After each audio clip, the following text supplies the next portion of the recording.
Segala kemuliaan bagi Yesus Tuhan kita. Shalom saudara.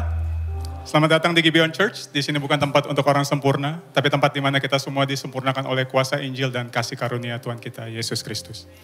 Minggu ini kita bersama merenungkan pertanyaan katekismus minggu yang ke-13. Saya akan membacakan pertanyaannya dan kita bersama membaca untuk jawaban dan juga ayat Alkitab yang tertera di layar. Pertanyaannya, apa itu penyembahan berhala? Penyembahan berhala adalah mempercayai hal-hal yang diciptakan daripada Sang Pencipta untuk harapan, kebahagiaan, keberhargaan, dan keamanan kita. Roma 1 ayat yang 21 sampai 25. Sebab sekalipun mereka mengenal Allah, mereka tidak memuliakan Dia sebagai Allah atau mengucap syukur kepadanya. Sebaliknya pikiran mereka menjadi sia-sia dan hati mereka yang bodoh menjadi gelap. Mereka berbuat seolah-olah mereka penuh hikmat, tetapi mereka telah menjadi bodoh. Mereka menggantikan kemuliaan Allah yang tidak fana dengan gambaran yang mirip dengan manusia yang fana, burung-burung, binatang-binatang yang berkaki empat, atau binatang-binatang yang menjalar. Karena itu Allah menyerahkan mereka kepada keinginan hati mereka akan kecemaran, sehingga mereka saling mencemarkan tubuh mereka. Sebab mereka menggantikan kebenaran Allah dengan dusta, dan memuja dan menyembah makhluk dengan melupakan penciptanya yang harus dipuji selama-lamanya. Amin. Silakan duduk saudara. Saudara, saya percaya apa yang kita renungkan melalui perenungan katekismus hari ini mungkin sudah sangat familiar buat kita, khususnya tentang penyembahan berhala. Karena seringkali disampaikan di gereja kita. Kita mungkin sudah mengerti arti penyembahan berhala, bahwa penyembahan berhala sekarang bukan lagi tentang menyembah patung atau dewa-dewa.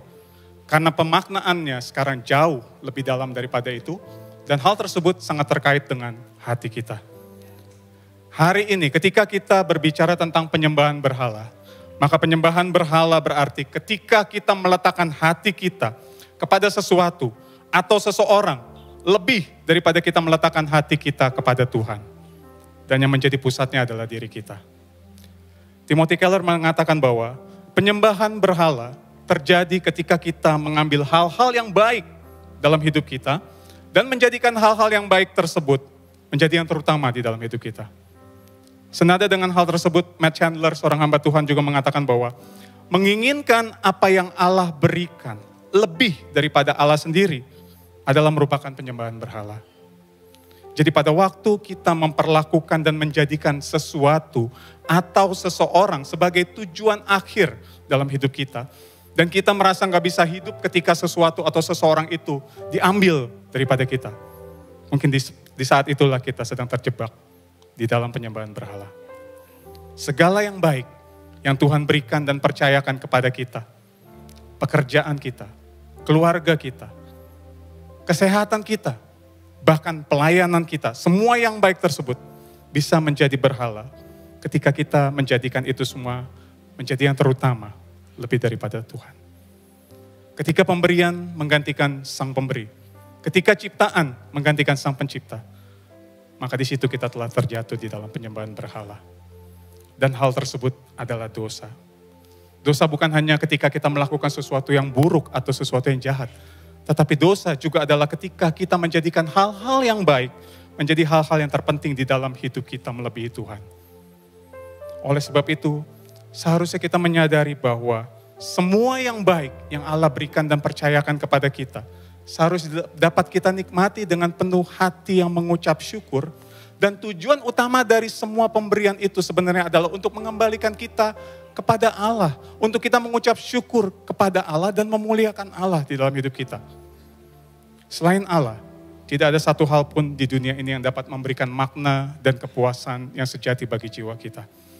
Karena semua harapan, rasa aman, dan kepuasan sejati yang kita butuhkan hanya dapat kita temukan di dalam pribadi Yesus Kristus. Dialah Sang air hidup sejati. Dialah Sang roti hidup sejati.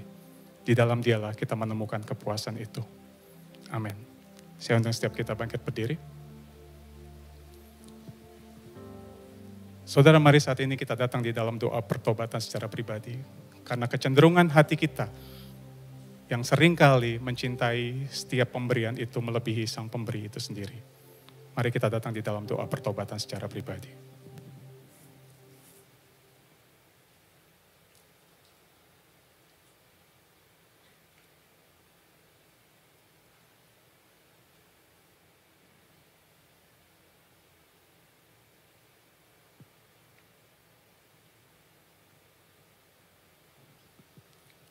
Sungguh hati kami bersyukur ya Tuhan untuk kasih-Mu yang begitu ajaib dan begitu mulia.